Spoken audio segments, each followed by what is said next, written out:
questions, not very many answers. That's right. They dodged everything, and there was a question in there about why they're there, Yeah. if they're not even going to answer the bulk of the questions there. But I think Teboho Motlanthe, he brought his legal hat here, and for him to say it's not a problem, we don't have a problem, is a joke. Because he says we didn't qualify. There's 54 nations in Africa, 24 qualified, 20 didn't. I wouldn't say that's a problem. But there's a structural problem at SAFA. It's not even something that we need to talk about with just the team. SAFA has a problem as a whole. And he's talking about Vision 2022, that next year the elections, the results of Vision 2022 will be put there for everyone to see. We shouldn't be looking for the results of Vision 2022. In 2015 or so, when Vision 2022 was, there was a document put together to say this is what we want to achieve by this year, 2022. It was supposed to culminate in the national team doing well and qualifying for things, and not only being there to add numbers, but genuinely compete. So why are we going to the elections next year and they're going to be telling the NEC of, oh, this is what we've achieved? We should not even be looking for the results of Vision 2022. That in itself tells you there is a huge problem, and the fact that he denies that is quite laughable. Yeah. He was asked a question about whether or not there's a replacement for the outgoing coach, and the answer is not yet. We don't have anybody yet. Look, there's rumors going around who might be approached by SAFA, but the fact that they even don't know the type of coach they're looking for, it just goes to show you that there is something wrong with our leadership, at the leadership of our football. We should be knowing what type of football we want to play. Therefore, this is the type of coach, even if you don't know the name, this is the type of coach we're looking at least have a list narrowed down or something like that. And a part of having a long-term plan is knowing that there's players that are graduating from the under-17s, under-19s, under-23s, which for me is a useless age group, because at 23 you should be playing in the senior national team. But those are some of the things that we are way behind when it comes to world football. You won't find a player in Argentina at the age of 20, he's still playing in age groups. He's a senior national football player. And whether they're going to appoint Jose Mourinho or Pep Guardiola, he is saying, as the CEO, that the aim is to qualify for the World Cup. It is another thing that is laughable. We couldn't qualify for AFCON, for the Africa Cup of Nations, but we're trying to put the new coach already, the poor guy who wants to apply for the job is already under pressure to qualify for the World Cup. He needs to qualify for the World Cup. That's the requirement according to the SAFA CEO. So now that's a problem. If he doesn't qualify, what happens? We also discard the next coach. It's another issue. In the last 10 years, we have had 5 coaches. It's been Peter Musimane, Gordon Nigerson, Shakes Mashaba, Stuart Baxter, as well as Mulifintseki. Average of 2 years in the job. It's a joke, really. Yeah. Well, let's bring in Minenhle Hlela, who was at the conference, also getting to ask a question. Minenhle, what did you make of what we heard out there at this conference? What were some of your highlights as you listened in and also wrote in a question?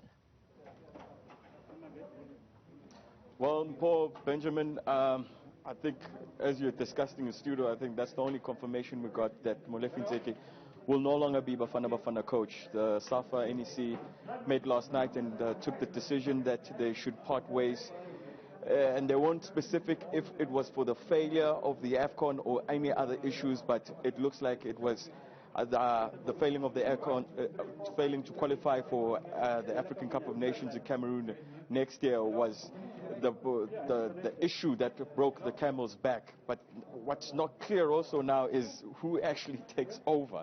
And Benjamin, as you were saying earlier on, whoever comes in now as the coach is already under pressure, because there's hopes that Bafana Bafana will qualify for the World Cup in Qatar, which is a very, very difficult thing to do.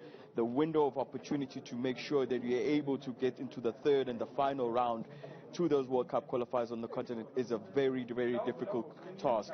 And to fail in the AFCON gives you very little chances of making sure that you do just as well for the World Cup qualifiers. And Tebogo Mohlante, the SAFA CEO, describing that what they're specifically hoping for if the coach should take over is, of course, qualifying for the World Cup. And it was put to them of, is it somebody local? Are we looking overseas? Because there'll be so little time in ensuring that we're able to try and pull off this World Cup campaign and make it a success. And there were questions to the CEO that maybe then, after 20 years of seeing Bafana Bafana continuously fail or not being successful as the country would hope, isn't it maybe time that the change comes from the administration level? Because we've seen the same faces in the executives who've been here for as long as I can remember, or as long as I started supporting Bafana Bafana. So there were questions put to them that isn't it also time that there be a change in that department? And the CEO practically answered that, they feel they're still on track. Vision 2022 is what they set out. There will be a proper assessment when Vision 2022 ends, which is next year, of how well it was done or how badly they done. And the big thing is, it is the elections, the SAFA elections next year. So it's now up to the executives to decide that, do we keep the same board or is there a change? Because now it's pretty apparent that there is a major problem that's happening out here, and it's not only happening on the field. And maybe the administration side, there needs to be a change and something needs to be fixed. Mini, just one thing that I found strange there, obviously confirmation now that the coach has been let go by the association, but I picked up that the coach has not been told, it hasn't been communicated with him. That's very strange, if I am correct in asking that question. It was even strange for the president not to be here. We're always happy when we hire a coach and the president of SAFA would be here, but today it's also very strange.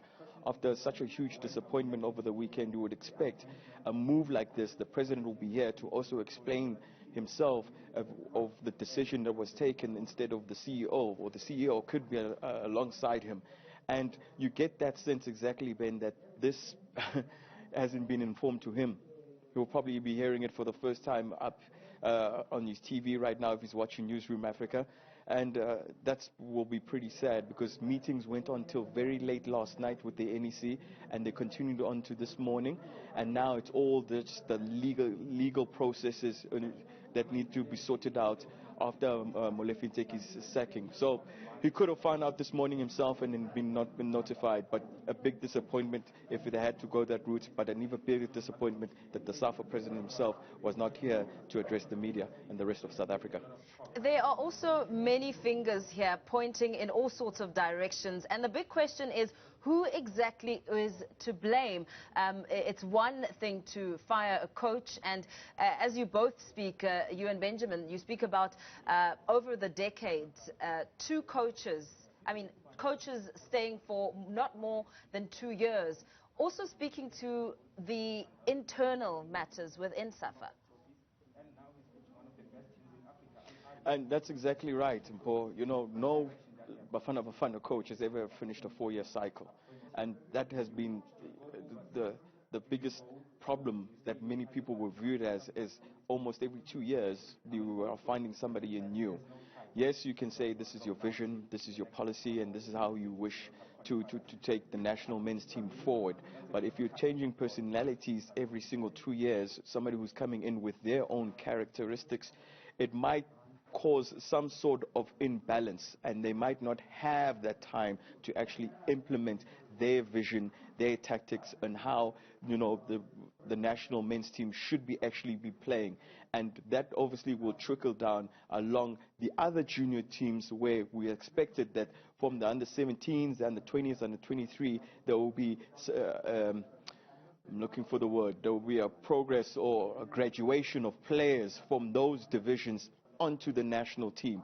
Now, for that to happen, the man at the top, which is the Bafana Bafana coach, shares the vision.